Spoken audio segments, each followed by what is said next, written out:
सुनो, आज हम लोग को ठीक है, देखो पहला जो कल परसों पढ़ाते थे ठीक है, जिसका नाम था कौन सा, श्रम विभाजन जाति प्रथा। कल हमने पढ़ लिया विश्व के दांत। और आज हम लोग को पढ़ना है भारत से हम क्या सीखें। ठीक है, आज का हम लोग का तीसरा चैप्टर रहेगा जिसका नाम है भारत से हम क्या सीखें। भारत से हम क्या सीखें, कहेगा यह क्या है तो बोलेगा भाषण है। क्या है, भाषण।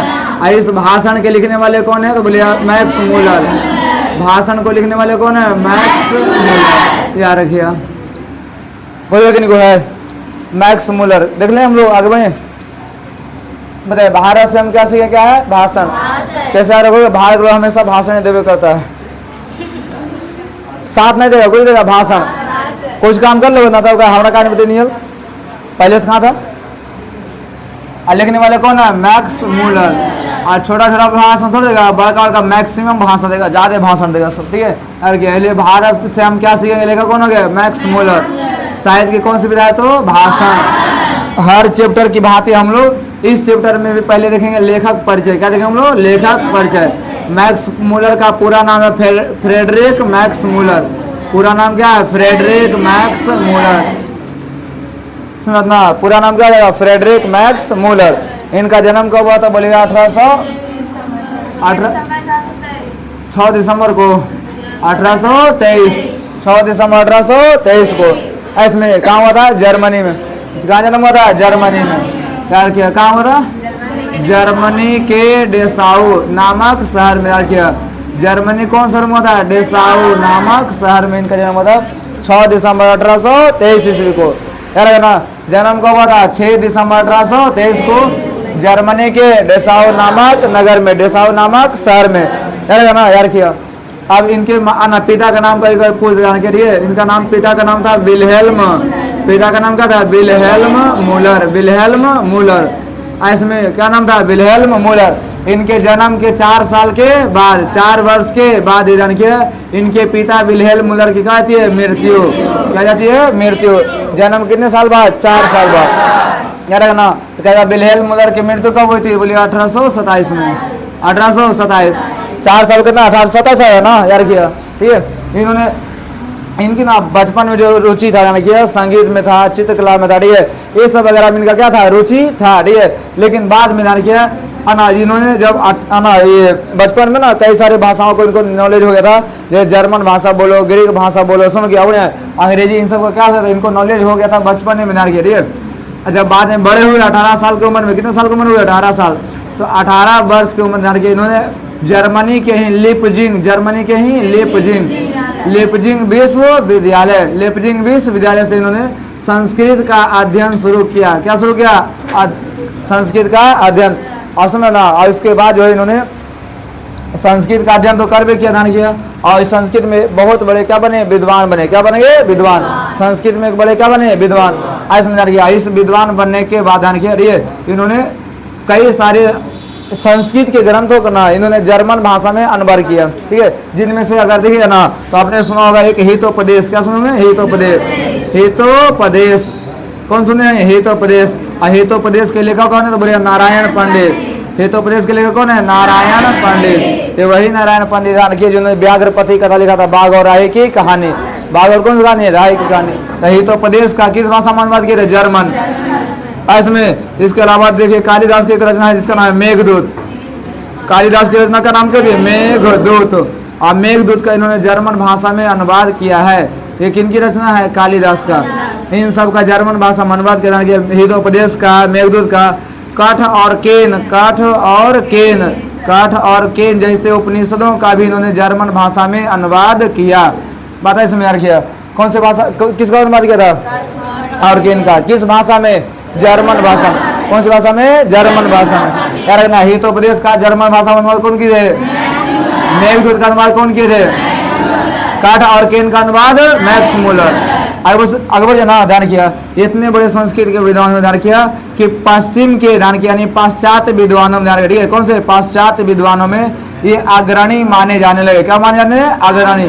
पाश्चात्य विद्वानों में अग्रणी माने जाने लगे, ध्यान करिए। अग्रणी किस चीज में अग्रणी माने जाने लगे, ध्यान किया। जिन्होंने जाओ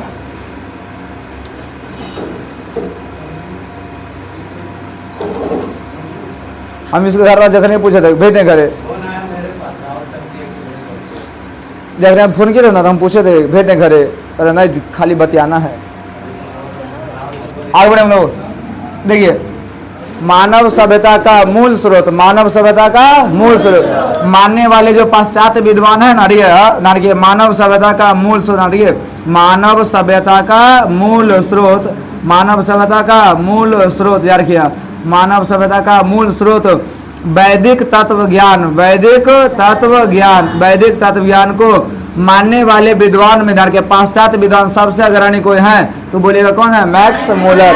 कभी पता है क्वेश्चन ऐसे पूछे ना, समझ में ना क्या पूछ रहा है, ठीक है, सिंपल से बोल कहेगा ना मानव सभ्यता को, ना मानव सभ्यता का मूल स्रोत, मानव सभ्यता का मूल स्रोत वैदिक तत्व ज्ञान को मानने वाले विद्वानों में कौन सबसे अग्रणी है? Max Muller. इसमें और मानव सभ्यता का मूल स्रोत किसे माना जाता है? वैदिक तत्व ज्ञान को, वैदिक तत्व ज्ञान को याद रखिए, कौन से ज्ञान को? वैदिक तत्व ज्ञान, वैदिक तत्व ज्ञान को मानव सभ्यता का मूल स्रोत मानने वाले पाश्चात्य विद्वानों, यानी जो यूरोप वगैरह ना भारत से पश्चिम दिशा में रही है, उन सब देशों में अगर कोई विद्वान है तो सबसे बड़ा विद्वान कौन है? Max Muller. इनके विद्वता को देखते हुए ना किया 1868 में, 1868 में महारानी विक्टोरिया ने ना सभी देशों को धर्म संस्कृति पर ना भाषण रखा दान किया, जिसे मैक्स मूलर को भी निमंत्रण दिया गया। और इनको जब भाषण देने की बारी है ना तो इनके भाषण से महारानी विक्टोरिया इतनी प्रभावित हुई दान किया कि इनको जो है ना नाइट की उपाधि दी। कौन सा उपाधि दी थी? नाइट। इसमें नाइट की उपाधि इन्होंने वापस लौटा दिया था कि हमें नाइट की उपाधि नहीं चाहिए, मतलब इसमें इन्होंने वापस कर दिया दान किया। और इनकी विद्वता को देख करके, इनकी विद्वता को देख करके समझ गया, इसमें स्वामी विवेकानंद ने कहा था, क्या कहा? स्वामी विवेकानंद ने इन्हें कहा, क्या कहा था भाषा? स्वामी विवेकानंद ने कहा वेदांतियों का भी वेदांती, क्या था? स्वामी विवेकानंद ने क्या कहा था? वेदांतियों का भी वेदांती, वेदांतियों का भी वेदांती। यार के क्वेश्चन पूछे कौन कहे थे? स्वामी विवेकानंद। किनको कहे थे? मैक्स मूलर को कहा था वेदांतियों का भी वेदांती। बता इसमें सवाल पूछा था कई बार, दोनों घुमा फिरा के पूछा रही है कि स्वामी विवेकानंद ने मैक्स मूलर को क्या कहा था? वेदांतियों का भी वेदांती। इसमें कि उन्होंने वेदों का पढ़ा, जान के उपनिषदों को पढ़ा, ऐसे महत्वपूर्ण रचनाओं को ना केवल पढ़े, समझना, इन्होंने जर्मन भाषा में ट्रांसलेट करके वहाँ के लोगों को सिखाने समझाने का प्रयास किया कि भारत कोई छोटा मोटा चीज़ नहीं है ना, बहुत ही महत्वपूर्ण देश कौन है? भारत। इसमें अब भारत के महत्व को विदेशों में इन्होंने क्या किया? भारत का महत्व और बढ़ा जाना किया, इज्जत बढ़ा जा रही है, और मैक्स मूलर जान किया इन सब काम को करते जान किया। हालांकि देखिए ना, इन्होंने भाषण तो लिखा जर्मन भाषा में, नहीं कौन भाषा में लिखे? जर्मन भाषा में। तो इसका हिंदी रूपांतर होगी नहीं दान किया, तो हिंदी रूपांतर कहते भवानी शंकर त्रिवेदी। भारत से हम काशी के भाषण का हिंदी रूपांतर कौन कहते? भवानी शंकर त्रिवेदी, भवानी शंकर त्रिवेदी, भवानी शंकर त्रिवेदी ने किया था इसका हिंदी रूपांतरण। कह लोगों नहीं समझे? कह ना, भारत से हम काशी के भाषण का हिंदी रूपांतरण कौन किए थे? भवानी शंकर त्रिवेदी, भवानी शंकर त्रिवेदी। किन्हीं को दिक्कत है? बोलिए। हाँ, इनका मृत्यु कब हुआ था? देखो 23 में जन्म हुआ था ना, हाँ, तो पूरे 1900 ईस्वी में क्या हुआ? 1900 ईस्वी में ना, 1823 में जन्म और 1900 में इनके क्या हो गया था? मृत्यु। 1900 ईस्वी में क्या हो गया था? मृत्यु। देखो कोई गड़बड़ नहीं है, सही है ना? 1900 ईस्वी में इनकी क्या हो गई थी? मृत्यु हो गई थी इनकी, ठीक है क्या? इनका मृत्यु होता है। हमारे सुमित्रा नंदन पंत जी का 1900 ईस्वी में जन्म होता है, नहीं, सुमित्रा नंदन पंत जी का क्या था? जन्म, इनका क्या था? मृत्यु। यहाँ तक उनको दिक्कत नहीं की ना। और उसके बाद देखते हैं भारत के बारे में, मतलब यहाँ से सवाल पूछे छूट जाएगा ना, छोड़ना नहीं है। अगर यहाँ सवाल छोड़ दिए फिर दिक्कत करेगा आपको, हमें दिक्कत करने वाला नहीं है, ठीक है? क्यों देखो आप लोग क्या ना 1 से 2 बार पढ़ रहे हो, तो कहाँ से सवाल पूछता है, कैसे पूछता है, आपको पता नहीं है, क्योंकि आप लोग क्वेश्चन बैंक ही बहुत कम देते हो। तो बनाना आना, कैसे क्वेश्चन पूछता है, कैसे आंसर लिखना आपको पता नहीं है। हम लोग पूरा एकदम बढ़िया नस जानते हैं कहाँ से सवाल पूछने वाला है। आप लोग कहाँ गड़बड़ करोगे ना, सब हमको पता रहता है। तो कोशिश करिए, ठीक है, कि जैसे सवाल पूछ रहे ना बस जवाब देने का काम करो, ध्यान से सुनो, जवाब दो, बस उतने में आपको याद हो जाए, ठीक है? लेकिन क्या होता है ना कि आप लोग छटपटाने लगते कभी कभी ज़्यादा, उसमें दिक्कत कर देता है। चलिए आगे बढ़ो हम लोग। हाँ, तो मैक्स मूलर से संबंधित कोई दिक्कत है तो बोलिए। हाँ, मैक्स मूलर का जन्म कब हुआ था? 1823 में, मृत्यु 1900 ईस्वी में, है ना? मानव वैदिक तत्व ज्ञान को मानव सभ्यता का मूल स्रोत मानने वाले पाश्चात्य विद्वानों में सबसे अग्रणी कौन है? तो मैक्स मूलर। मेघदूत किन की रचना है? कालिदास। कौन सी भाषा में अनुवाद किया जाता है? जर्मन। हितोपदेश का कौन भाषा में? जर्मन। आपको क्वेश्चन पूछेगा ना मैक्स मूलर किस भाषा के लेखक है, तो बोलेगा जर्मन भाषा। कौन से भाषा के हैं? जर्मन भाषा के लेखक है। ठीक है, अब हम लोग आते हैं मेन चैप्टर में। ठीक है, कि इन्होंने चैप्टर में क्या कहने का प्रयास किया है और क्या समझाने का प्रयास किया, ठीक है, ध्यान किया। ये थोड़ा सा लेखक पर आप लोग ध्यान किया। अब हम लोग आते हैं चैप्टर में। ठीक है, चैप्टर का नाम क्या है? भारत से हम क्या सीखे। भारत से हम क्या सीखे। सोचो, ये उन लोगों के लिए जो भारत से नफरत करते हैं। ठीक है, भारत से क्या करते हैं? नफरत करते। ठीक है, भारत में जन्म लेंगे, भारत में पले बढ़ेंगे, समझ, भारत का खाएंगे पिएंगे। ठीक है, और फिर बाद में भारत को ही करेंगे कि भारत में है कोई चीज, नहीं समझेगा भारत में क्या है जो हम भारत में रहें। वरना देखना बहुत सारा आदमी कमाने के वरना, ठीक है, भारत में सेटल होने का सपना नहीं देखिएगा। सपना होगा उसका कहा अमेरिका में सेटल होने का, सपना होगा ऑस्ट्रेलिया में सेटल होने का, सपना होगा लंदन में सेटल होने का, समझ गया। लेकिन भारत में सेटल होने का उनका सपना नहीं रहेगा कि हम कमा के ना बड़ा होकर के यहीं पर रहें, देश का नाम रोशन करें। नहीं, पता है इसमें यार किया। और जब दुनिया में मुसीबत होगा ना, सब दौड़ भारत में आ गया, समझ गया। मुसीबत आएगा ना, सबसे पहले काम आ गया भारत, क्योंकि मुसीबत में भारत एक ऐसा देश है जान के जो हमेशा क्या करता है, नहीं समझ, रक्षा करता है, बचाता है, समझ गया। जितना दुनिया में कहीं मुसीबत आता ना, इंडियन आर्मी सबसे पहले पहुंचती है वहाँ पे बचाने के लिए। ऐसे में तब ना कहता है तुम्हारा वक्त अच्छा है, तुम भारत से किनारा कर लो। भारत में बुरे लोग रहते हैं, बुरे वक्त में काम आते हैं, नहीं समझे। भले आप लोग खराब लगता है उसमें, भारत में बुरे लोग रहते हैं बुरे वक्त में। एक भी तो ये भी तो देखो ना कि हम लोग किस समय काम आ रहे हैं। दुनिया में जब मुसीबत आता है भारत सबसे पहले आ जाता है, सुना, क्योंकि उस दुनिया में जितना प्रॉब्लम है ना, उन सारे प्रॉब्लम का सोल्यूशन केवल केवल भारत में है। वरना 4 साल से रूस और यूक्रेन लड़ रहा है, आज तक सोल्यूशन निकला नहीं है। आज में ईरान और इसराइल कितना दिन से लड़ रहा है। ठीक है, ईरान का सोचो, वहाँ का ना एक मंत्री है, वो कहता कि अगर भारत एगो फोन कॉल करेगा ना तो अभी लड़ाई खत्म हो जाएगा। सोचो, ये भारत की पावर है। एगो फोन कॉल, लेकिन कहा हमारा क्या दिक्कत है, लड़ना है लड़ो, थोड़ा मरना है मरो, हम कहा जाए तुम्हें काम में टांग अड़ाने के लिए, नहीं समझे। जब हमको याद करो तो हम अपना बोलेंगे कुछ, नहीं समझे। जब हमारा बात मानो तो हम अपना बोलेंगे, वरना हम फालतू में कहा जाए अपना बेइज्जती करवाने के लिए, नहीं समझे। बस भारत वहाँ बोलता है जहाँ उसको जरूरत लगता है, ठीक है, बीच में फालतू बोलता ही नहीं है, पता इंसान की। ठीक है, तो वहाँ पे थोड़ा भारत की क्षमता को ना विदेशों में आना बदलाने का प्रयास किया कौन? Max Muller. जहाँ पे क्या कहते थे भारत के बारे में, ठीक है, कि सर्वविध संपदा, सर्वविध संपदा, सर्वविध मैंने हर एक प्रकार के संपदा मैंने संपत्ति से, खजानों से, ध्यान किया, और प्राकृतिक सौंदर्य मैंने सुंदरता से भरा हुआ अगर कोई देश है इस धरती पर तो वह देश केवल और केवल भारत है, और कोई दुनिया में देश नहीं है, ध्यान किया, जो प्राकृतिक सुंदरता और हर एक प्रकार के खजानों से भरा हुआ है। हजमा किया, तो सवाल पूछेगा सर्वविध संपदा प्राकृतिक सौंदर्य से परिपूर्ण देश कौन सा है? भारत। कौन सा देश होगा? भारत। क्यों भारत? वैसा पूछा गया ना, क्यों आप भारत को आगे रखना चाहते हैं, तो कहते ना कि भारत एक ऐसा धरती जहाँ के भूतल पर धरती बना हमें स्वर्ग की छटा, स्वर्ग की सुंदरता लहराती हुई निखरती हमें प्रतीत होती है। इसलिए लेखक क्या कहते हैं भाई साहब, प्राकृतिक सौंदर्य, सॉरी, सर्वविध संपदा और प्राकृतिक सौंदर्य से परिपूर्ण देश कौन है? भारत है। क्योंकि भारत के धरती पर स्वर्ग जैसा दिखाई पड़ता है। आज में स्वर्ग जैसा स्थिति दिखाई पड़ता है कहाँ पे? भारत की धरती पे। इसमें जहाँ एक चीज में बहुत सारी चीज जान किया, भारत लोग कहते बहुत पिछड़ गया है ना। सोचो सबसे टफ ही ना पढ़ना था माइंड के बारे में। सोचो जो दिमाग है ना, ठीक है, इस माइंड के बारे में पढ़ना सबसे टफ है। समझ कि दिमाग के अंदर क्या व्यवस्था है, कैसे सारा काम होता ना, उसके बारे में पढ़ना बहुत टफ होता है, समझ गया। लेकिन फिर भी है ना, उसके बारे में यानी मानव मस्तिष्क के उत्कृष्टतम उपलब्धियों का सबसे बढ़िया से जो अध्ययन किया है अगर किसी देश ने, ठीक है, कि माइंड को कैसे कंट्रोल करना, मन पे कैसे कब्जे करना, वरना ये मन जो है ना आपको क्या क्या विनाश करवा देगा इसका कोई कल्पना नहीं है।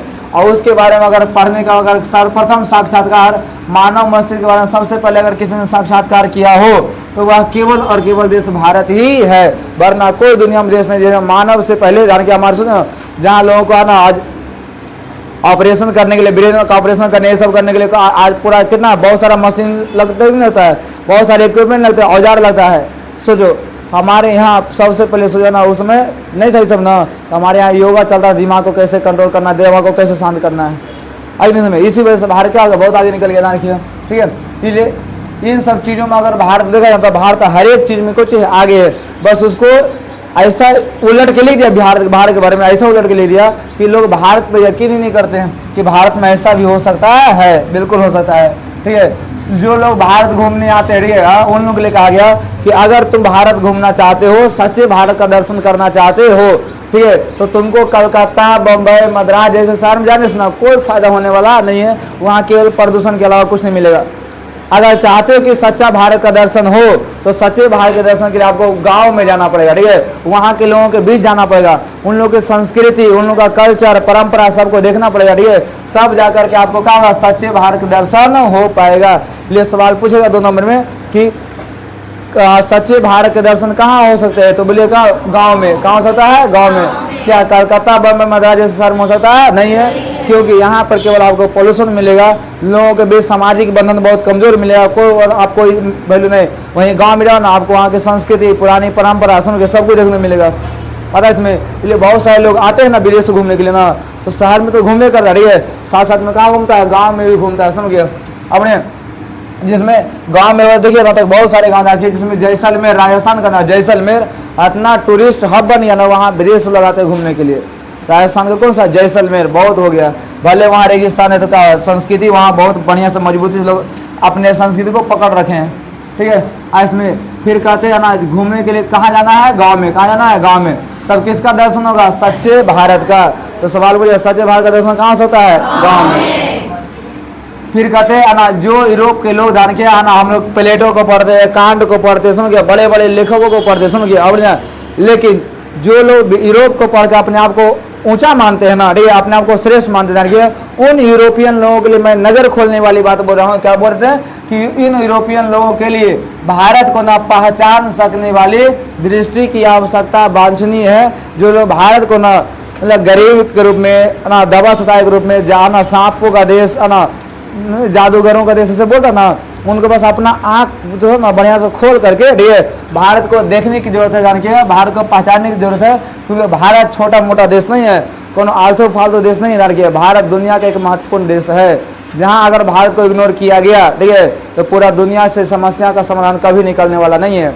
इसमें पूरा दुनिया में जितना प्रॉब्लम है ना, वो उन सारे प्रॉब्लम का सोल्यूशन हमारे यहाँ आज से हजारों साल पहले हो चुका है। सुना, हजारों साल पहले हो चुका। जो हमारे वेद है, पुराण है, उपनिषद है, रामायण, महाभारत, जितने भी ग्रंथ है ना, उन सभी मानव के जीवन में आने वाले प्रॉब्लम्स को सोल्यूशन किया जाए, ठीक है। वो कोनो धार्मिक ग्रंथ नहीं है, समझ गए। प्रॉब्लम को सोल्यूशन कैसे करना है ना, कौन से जीवन के परिस्थिति में क्या निर्णय लेना, क्या डिसीजन लेना, उस पर डिपेंड है।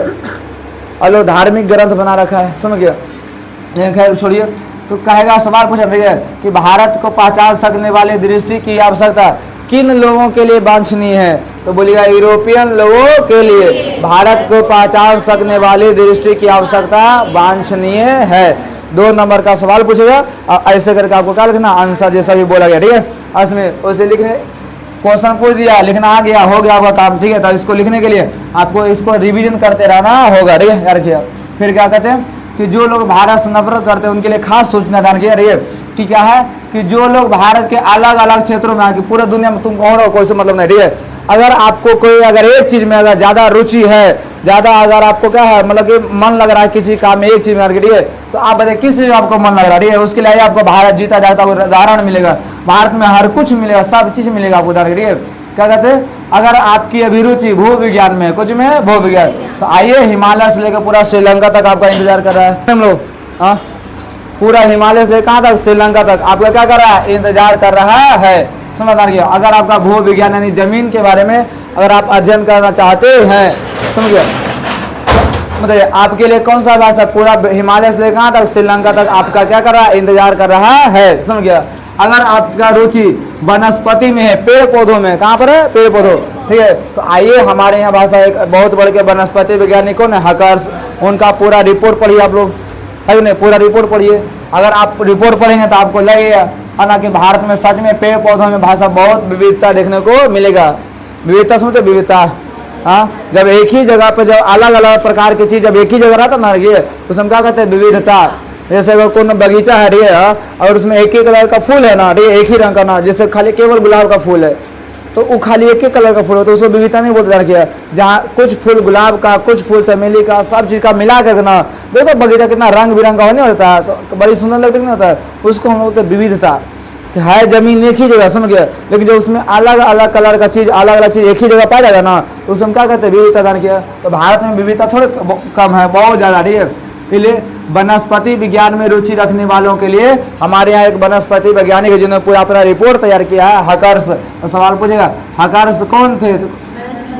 वनस्पति वैज्ञानिक। क्या थे? वनस्पति वैज्ञानिक। ऑब्जेक्टिव पूछा हुआ है जान के हकर्स क्या है, तो वनस्पति वैज्ञानिक। इसमें अगर आपकी रुचि जीव जंतु में, जानवरों में लग रहा है ना, ठीक है, तो आइए हमारे यहाँ श्री हेकल साहब है, ठीक है, इनका पूरा जीव जंतुओं का रिपोर्ट पूरा पढ़िए, आपको दिखेगा कि भारत क्या चीज है, भारत में कितना विविधता पाई जाती है। ठीक है, इसमें इतना नहीं, अगर आप चाहते हैं कि हम निर्वंश विद्या में, कौन सा विद्या में? निर्वंश विद्या में, है ना, अगर आपकी रुचि है तो आइए भारत आपको पूरा जीता जागता संग्रहालय मिलेगा, पूरा म्यूजियम टाइप का मिलेगा, समझ गया।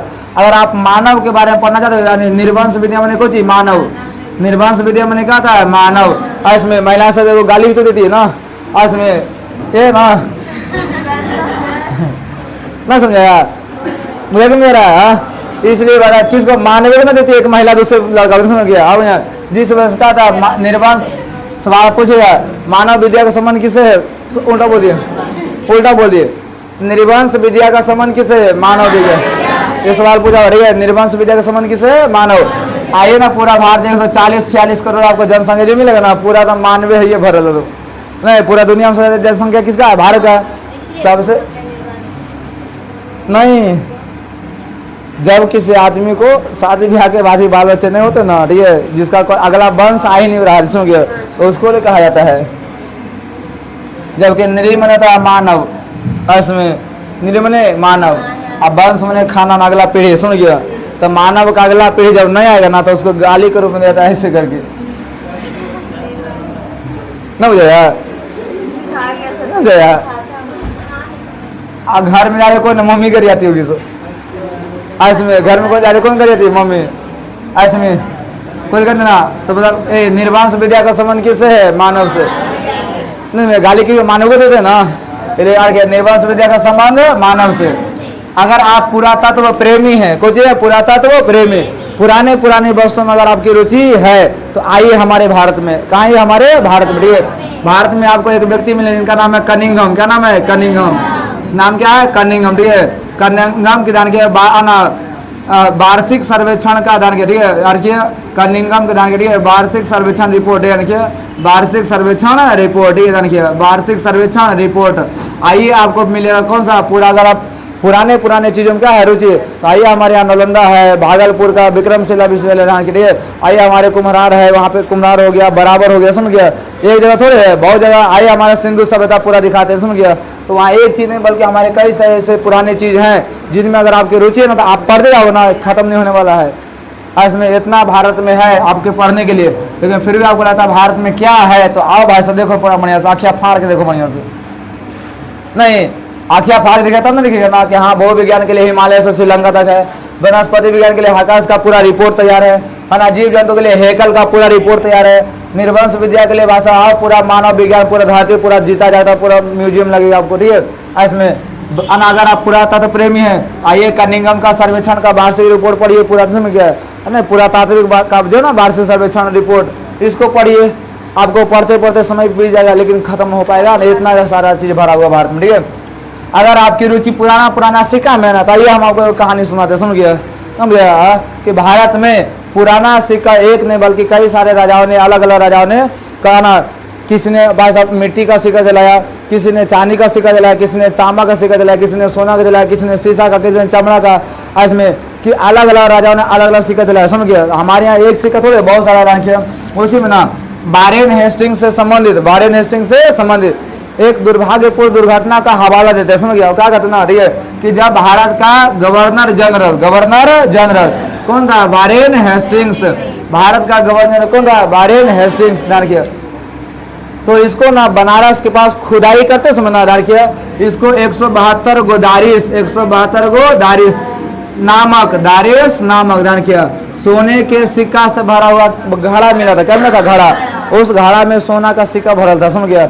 आइस जी किया उस सोना के सिक्का से भरा हुआ घड़ा को ना इंग्लैंड के ईस्ट इंडिया कंपनी था ना, उसके निदेशक मंडल भेज दिया इसमें। और जब वहां पहुंचा तो इन सोने के सिक्कों को ना बिना महत्व को समझे सब गला दिया। क्या कर दिया? गला दिया। अरे इसी सोना का सिक्का गला दिया तो सोचा ये सोच के भेजा था कि हमारे द्वारा भेजी गई दुर्लभ उपहार में इसको गिना जाएगा, लेकिन इसका वैल्यू समझे भी ना पूरा सिक्का गला दिया गया, पूरा 172। जब ये गया ना सोचा कि इतना बढ़िया चीज भेजे हैं भारत से तो हमको कुछ प्राइज वगैरह मिलेगा। अब बताओ उसको कोई महत्व समझा नहीं, गला दिया तो इसका इनाम भी खत्म हो गया।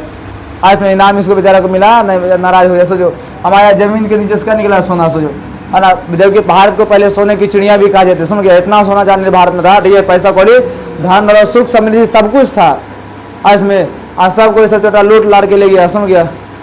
तो हमारे यहाँ क्या होगा? सोने की कमी हो गया, बता समय। हाँ तो सवाल एगो पूछेगा ना कि वारेन हेस्टिंग्स से संबंधित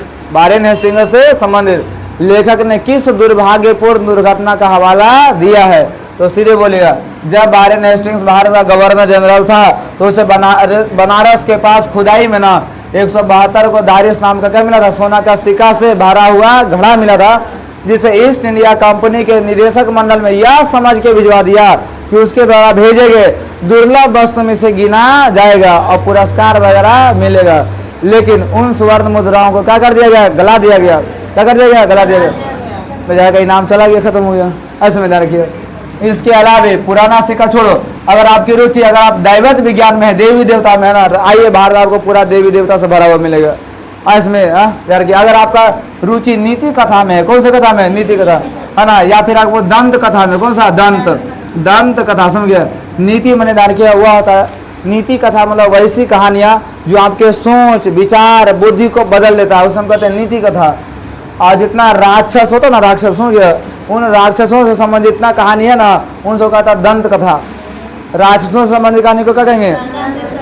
और आपकी सोच बुद्धि बदलने वाला को नीति कथा। और ये नीति कथा के कारण नीति कथा के क्षेत्र में ना जो यूरोपीय देश है, कौन है? यूरोपीय देश। उन यूरोपीय देश में किया नीति कथा के क्षेत्र में भारत के कारण नव जीवन का संचार हुआ है। सवाल पूछेगा, ठीक है, कि नीति कथा के क्षेत्र में किसके कारण नव जीवन का संचार हुआ? तो बोलिए भारत के कारण। भारत के कारण किस क्षेत्र में नव जीवन का संचार हुआ? तो बोलिए नीति कथा। क्यों? क्योंकि भाई साहब जितना सोच बुद्धि बदलने वाला ना, पहले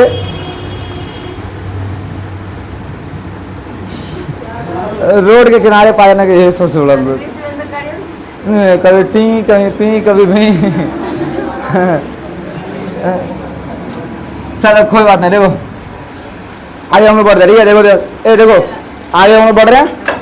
नीति कथा का मतलब क्या था? जो आपकी सोच बुद्धि क्या करता है? बदल देता, ठीक है। तो नीति कथा के क्षेत्र में देखिए भारत के कारण क्या हुआ? नवजीवन का संचार हुआ है भारत में। और यूरोप में जितने प्रकार के नीति कथा गया ना, कहावत है, मुहावरा है, उन कहावतों के जो पूर्व से पश्चिम की ओर गया है, उसका मेन स्रोत है बौद्ध धर्म।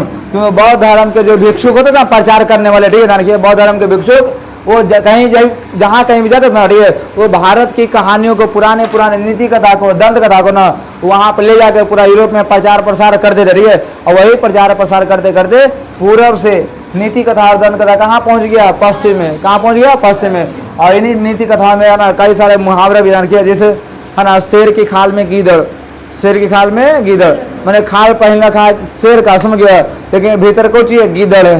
क्या हो जाएगा? आज आना बड़का बड़का धमकाने वाला बात बोलेगा, जब सामने आएगा ना तो सांप सूंघ जाएगा उसको, जा अब कुछ होगा। ऐसा होता नहीं होता, बहुत सारे होता ना फोन पर ना बड़ी उल्टा पुल्टा बोलेगा, बड़ी धमकाएगा नहीं समय, और जब सामने आएगा ना सॉरी भैया गलती हो गई, नहीं मोबाइल पर शेर और सामने गीदड़, इसे बोलते हैं ना शेर की खाल में कौन हो गया? गीदड़ हो गया। इसमें हाँ यार किया।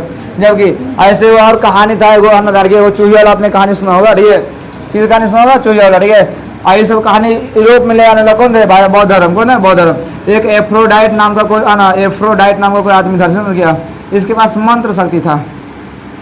इसमें इसने एक अपनी मंत्र शक्ति सुना, ठीक है, सोचा ना कि हम अपने पास मंत्र शक्ति यही है, ठीक है। तो एगो चूहिया को सोचा ना कि हम सुंदर सा लड़की बना देते हैं, लड़की बना भी दिया। इसमें एक सुंदर से क्या बना दिया? एफ्रोडाइट ने चूहिया को लड़की बना देगा, और लड़की जैसे बना दिया ना तो सोचा कि इस चूहिया को ना जो लड़की बनी है समझ गया ना, चूहिया ने अब लड़की हुई तो सोचा ना कि जब बड़ी हुई ना तो सोचा कि इस लड़की को ना एक अच्छा लड़का दे करके शादी ब्याह कर देते, समझ गया। और शादी ब्याह करने के चक्कर में इस एफ्रोडाइट उस लड़किया को ना जो चूहिया थी पहले, ठीक है, लड़की बनाया उसको ले अपने साथ रख करके ना, ठीक है, अपने साथ लेकर के कहा ना गाँव गाँव घूम घूम कर ना लड़का खोजने लग गया। आज में जब लड़का मिलता तो उसके घर में जाता, चाय नाश्ता पानी होता, समझ गया। अपने ना लड़का देखा देखी होता तो जो लड़कियां थी ना वो लड़का देख के उतना अट्रैक्ट नहीं होती, समझ गया, जितना चूहा को देख के अट्रैक्ट होती थी। आज में जहाँ चूहा मिल गया ना उसका पीछे पीछे लड़का अलगे बतिया रहा, समझ गया, लड़का को छोड़ करके चल रहे चूहा के पीछे। आज में जितना घर में गया ना प्रकृति ने उसको क्या बनाया, चूहिया, समझ गया। अब हमेशा देखना जो अट्रैक्शन होता है ना, वो हमेशा निगेटिव के साथ होता है, समझ गया, पॉजिटिव निगेटिव दोनों होता है, समझ गया। एक पोलिंग का एक सिलिंग के प्रति, चाहे हुआ जानवर है, चाहे तो इंसान है, चाहे पशु पक्षी कोई भी रह रही है, उसको हमेशा ना अपने विपरीत जेंडर से ना, ठीक है, दान के ना मतलब उल्टे लिंग वालों से ना क्या होता है अट्रैक्शन, जैसे लड़का का अट्रैक्शन लड़की से, लड़की का अट्रैक्शन लड़का से, वैसे गाय का अट्रैक्शन से भैंसा से दान किया, इसमें गाय का बैल से नहीं होता अट्रैक्शन दान किया। तो अट्रैक्शन सबको आता है, प्रकृति का नियम है, समझ गया। प्रकृति क्या है नियम, अरे तुम चुंबक देखो ना, ठीक है, चुंबक में साउथ को सटा नहीं सटेगा, वो साउथ पे नॉर्थ को सब नहीं छिपा जाता है, ये प्रकृति का नियम है, हम लोग का नियम थोड़ा है, प्रकृति का नियम है। देखो ये ध्यान से, तो एफ्रोडाइट ने समझा ना है कि जो लड़कियां ना 12 चूहा के पीछे भाग रही थी ना, तो उसको लगा ना कि प्रकृति जिसको बनाया चूहिया में चूहे के ना पीछे भागेगी सब, हम इसको सोच रहे कि इंसान से ब्याह करवा के इसका जिंदगी संवार देंगे। ऐसे बाद में साथ नहीं हमने गलती किया, समझ। तो एफ्रोडाइट ने उस मंत्र शक्ति का प्रयोग करके फिर से लड़किया को ना लड़की को ना, ठीक है, लड़की से बना दिया चूहिया और उसको छोड़ दिया, जा छोड़ अपना चूहा के पास भाग यहाँ से। में तो ऐसी सी कहानियां रही है जो सिखाता ना कि प्रकृति ने जिसको जैसा बनाया ना उसको वैसा ही रहने दोगे तो बढ़िया रहेगा, समझ गया। जहाँ छेछा करो अभी को दिक्कत होगा ना, बुझाया। जैसे प्रकृति में क्या है, जंगल है, पेड़ है, हवा है, समझ गया। अगर इन सबको अगर विनाश करोगे ना, ठीक है, तो आप खुद विनाश हो जाओगे। बता रखिए। तो ऐसी सी कहानियां बताओ। यूरोप में पहुंचाने वाला कौन है, बौद्ध धर्म। यार ना नीति कथा और दंत कथाओं को बताओ, यूरोप में पहुंचाने वाला कौन सा धर्म है, तो बौद्ध धर्म। अरे ना ध्यान किया। इसके अलावा देखिए जो लोग कहते हैं भारत उसमें गाना गरीब था, कंगाल था, भारत के पास कुछ नहीं था, ठीक है, भारत कुछ भारत में व्यापार व्यापार कुछ होता है नहीं था, क्या कलेश क्या दिक्कत है, do you have any problem, no I have problem. So focus on the board and listen carefully. चलो देखो, भारत का यूरोप के साथ जो व्यापारिक संबंध है ना, इसका प्राचीन सबूत भी है कि भारत ना केवल सांपों का देश, जादूगरों का देश है ना, इतना महान देश भारत बिजनेस में भी आगे था, ना केवल कहानियां में दान किया, ना केवल किताबों में बहुत आगे रही है, बल्कि भारत बिजनेस में भी क्या था, आगे था। और उसका सबूत क्या भाषा कि बाइबल है, शाहनामा जैसा किताब है, समझ गया। क्वेश्चन पूछा शाहनामा का रचना काल क्या था, बोलिए 10वीं से 11वीं सदी। शाहनामा का रचना काल क्या है, 10वीं से 11वीं शताब्दी। ऐसे तो भारत का यूरोप के साथ जो व्यापार का जो पुराना जो सबूत है ना, प्राचीन प्रमाण वह बाइबल है और कुछ शाहनामा, ठीक है। दान किया शाहनामा का रचना काल क्या है, इसमें लिखा गया दान किया कि भारत का यूरोप के साथ जब व्यापार होता था ना, ठीक है, तो उसमें मुख्य रूप से हाथी दांत मोर का होता था, चंदन का होता था और बंदर का। हाथी दांत मोर चंदन और बंदर, ऐसे किया इन सब चीजों का व्यापार होता था भारत का प्राचीन। ये पुराना सबूत दिखाया गया जो हमने बोल रहे, ठीक है, बाइबल कौन लिखा हुआ है, शाहनामा। ऐसे बहुत पहले सब व्यापार होता था, ठीक है। सोचो इतना चीज में अगर आपको लग रहा है ना कि भारत पिछड़ा हुआ है ना, तो सच में है ना आपको अपनी आंखें खोल करके ना भारत को बढ़िया से पढ़ने क्या है जरूरत है, ठीक है। अगर आपकी रुचि विधि शास्त्र में यानी कानून में, कुछ में कानून, तो आइए हमारे भारत में, ठीक है, कानून की सबसे छोटी इकाई कही जाने वाली कौन है, ग्राम पंचायत। जहाँ पर सोचो सरपंच के द्वारा लोगों के द्वारा ना पंचायती लगा कर ना गांव की समस्या को लोगों के सामने सॉल्व किया जाता है, समझना। यहाँ कोई कोर्ट कचहरी वगैरह होता है नहीं है ना FIR वगैरह, ठीक है। जहाँ प्रॉब्लम हुआ जाओ कहाँ पे, ग्राम पंचायत में सबके सामने फैसला हो जाता है, होता फैसला। तो वो कानून की क्या है, सबसे छोटी इकाई है, भारत में देखने मिलेगा ना, बुझाया। हाँ, इसके अलावा कानून के अलावा अगर आप धर्म में विश्वास करते, किसमें विश्वास करते हैं? धर्म में। तो भारत में धर्म का आपको वास्तविक उद्भव देखने को मिलेगा। एक चीज में थोड़े बाहर आ गया, सब कुछ में आ गया, समझ गया। जैसे देखिएगा, तो भारत को ना ब्राह्मण या वैदिक धर्म की भूमि कहता है।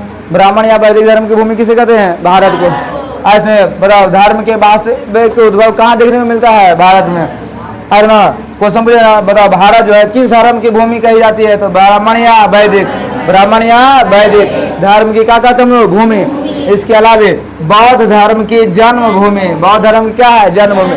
तो बौद्ध धर्म में देखो महात्मा बुद्ध यही जन्म लिए, समझ गया। अब हमारे देखो ब्राह्मण या वैदिक में कहो, हमारे यहाँ वेद पुराण उपनिषद सब लिखा गया दान किया। और बौद्ध धर्म में भाषा अपना बुद्ध का जन्म यही हुआ दान किया। हालांकि हुआ था नेपाल के लुम्बिनी में, ठीक है, लेकिन बौद्ध धर्म का विकास कहाँ हुआ था? भारत से, ठीक है, जहाँ बोध ज्ञान महात्मा बुद्ध का हुआ, ज्ञान की प्राप्ति हुआ था इसमें। और वहाँ पे सारनाथ में जाकर इन्होंने क्या किया? पहला उपदेश दिया, और उसके बाद इन्होंने स्थापना किया कौन सा? बौद्ध धर्म की। तो बौद्ध धर्म की जन्मभूमि कौन हो गया? भारत।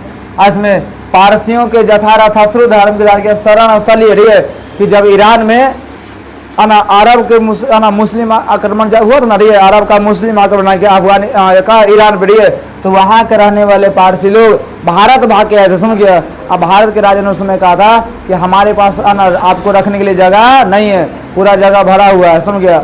अब तो पारसियों के पास दिमाग तो बहुत होता है, इनके पास दिमाग की कोई कमी होता नहीं है। इतना दिमाग होता ना, उन्होंने राजा गुजरात के राजा से कहा ना क्या एक गिलास दूध मिलेगा? इतना दूर से आया तो थक गए हैं, थोड़ा सा दूध पी लेगा ना, थोड़ा सा राहत मिलेगा नहीं इसमें। तो उन्होंने लाया दूध, एक गिलास भर के दिए, अपना जेब से निकाले चीनी और उसमें डाल के घोर दिया। कहा बताइए, थोड़ा सा चीनी डालने से ये दूध में कोई दिक्कत हुआ? क्या गिर गया बाहर? कोई दिक्कत हो नहीं ना। जबकि इसमें मिलने के क्या गया? दूध के मिठास को और बढ़ा दिया। तो हम भी जनसंख्या में कम है, लेकिन हम यहाँ रहेंगे ना तो आपको कोई तकलीफ होने देंगे नहीं। हम आपके साथ मिलकर ना इस देश की खूबसूरती, इस देश की सुंदरता, ठीक है, यहाँ के लोगों के साथ घुल मिलकर ना इस देश की महानता को और हम बढ़ा सकते, समझ गया। इस वजह से राजा इतना प्रसन्न हुआ कि उनको शरण दे दिया अपने यहाँ रहने का, समझ गया। तो उन्होंने पारसियों के जो यथारथ धर्म बना रही है, हाँ, उनके शरण स्थली किसे कहा था? भारत को। ऐसे पारसियों के शरण स्थली किसे कहते हैं हम लोग? भारत को। ऐसे में रखिए, तो भारत में एक धर्म तो बहुत सारे सोचो है ना, बौद्ध यहीं पे है, जैन यहीं पे, है, पारसी सिख सारा धर्म तो भारत में है ना। हाँ, भारत में सब कुछ है, भारत में कोई चीज कमी नहीं है, हर दृष्टि से भारत क्या संपन्न देश है, समझ गया। अब इसके अलावा अगर आपको भाषा में अगर पढ़ना है, आइए भारत की सबसे पुरानी भाषा कौन है? संस्कृत। इसकी विशेषता हम आपको बताते रहिए, क्या कहते हैं? देखिए, सबसे प्राचीन भाषा कौन है? संस्कृत। पूरा दुनिया का सबसे प्राचीन भाषा संस्कृत, पूरे विश्व का सबसे पुराना भाषा संस्कृत है, जिसमें संस्कृत इतना पुराना है कि सारे भाषाओं की से जननी कहते हैं। क्या कहते हैं? जननी। सारी भाषाओं की जननी मतलब माता, जननी मतलब माता। सोचो, इसी भाषा से दान के कई सारे भाषा निकले दान किया। इसी वैष्णव संस्कृत के बहुत सारे शब्द हैं दान किया जो दूसरे भाषा में सेम एज इट इज मिलता है दान किया। जैसे संस्कृत में चूहा कौन बोलते हैं? मूस। क्या बोलते हैं? मूस। उसको ग्रीस भाषा में वो क्या लिखते हैं? मूस। खाली मूर्धनी सब क्या कर दिया? दंडी सा लिख रहा है ना। लैटिन भाषा में उसे क्या कहते हैं? मूस, है ना। अभी देखो इसको क्या हंसाऊ कर दिया, बाकी सेम टू सेम बोल क्यों बोल रहे हैं, है ना। संस्कृत में भी मूस, है ना, ग्रीक में भी मूस और लैटिन में भी मूस। जबकि देखो पुरानी स्लावोनिक भाषा में क्या कहता है? माइस। क्या कहते हैं? माइस। सब चूहे है ना दान किया।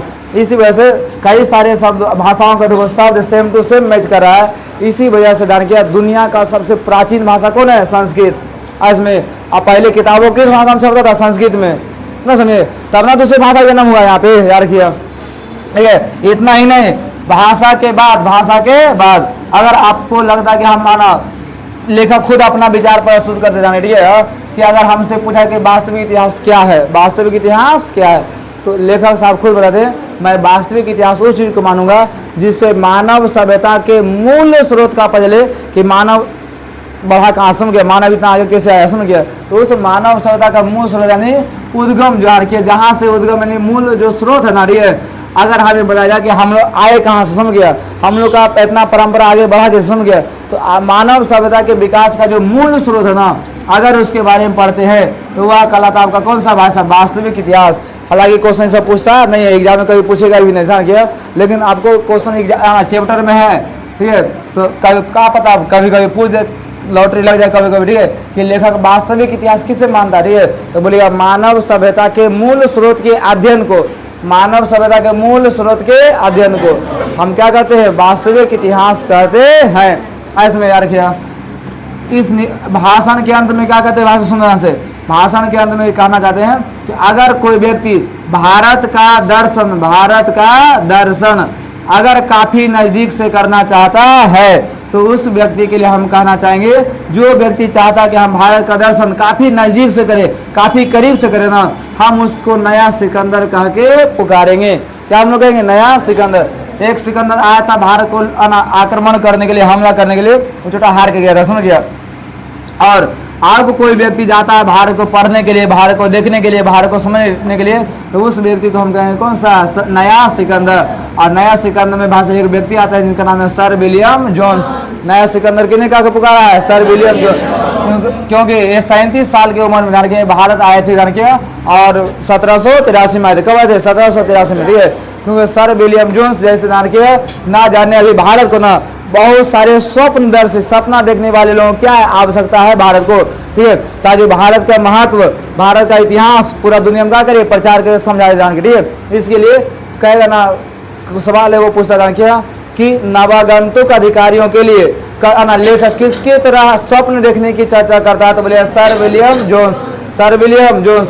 क्वेश्चन पूछेगा लेखक ने नया सिकंदर किसे कहा है, सर विलियम जोन्स। ये तो ऑब्जेक्टिव में हो गया ना, सब्जेक्टिव में क्या जाता हो, तो बोलिएगा वैसे लोग जान के जो भारत का करीबी से दर्शन करना चाहते हैं उन लोगों को लेखक ने क्या कहा है, नया सिकंदर।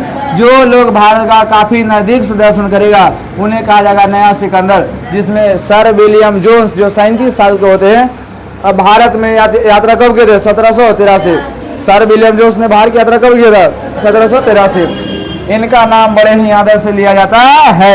और इसमें ध्यान किया आना, इस व्यक्ति का देखिए, भारत जो है ना अतीत और सुदूर भविष्य को भी क्या करता है, जोड़ता है। अतीत माने बीता हुआ चीज, ठीक है, और सुदूर भविष्य माने आने वाला लंबा समय के बाद ध्यान किया, भारत क्या करता है, उन दोनों को जोड़ने का काम करता है। क्योंकि आने वाले समय जो प्रॉब्लम है उस प्रॉब्लम का सोल्यूशन आज से हमारे साथ बहुत पहले हो चुका है, तो सुदूर भविष्य और अतीत दोनों क्या करता है, भारत जोड़ता है, क्योंकि उसका सोल्यूशन भारत के पास है। आने वाली जो प्रॉब्लम होगा ना उस प्रॉब्लम का सोल्यूशन किसके पास है, भारत के पास। कह रहे ना, इसे सवाल पूछा रही है कि भारत किस तरह जान के भारत जो है ना अतीत और सुदूर भविष्य को जोड़ता है, तो प्रॉब्लम का सोल्यूशन किसके पास है, भारत के पास। और आज नहीं है, हजारों साल पहले लिख दिया गया है, समझ गया कोई, लेकिन को तो ये रहा आपका कौन सा, भारत से हम क्या सीखे, ठीक है। जिनको जो सीखना है, ठीक है, आप क्या, आपके इच्छा पर डिपेंड है ना कि आप भारत में इतना चीज में क्या सीखना चाहते हो, ठीक है।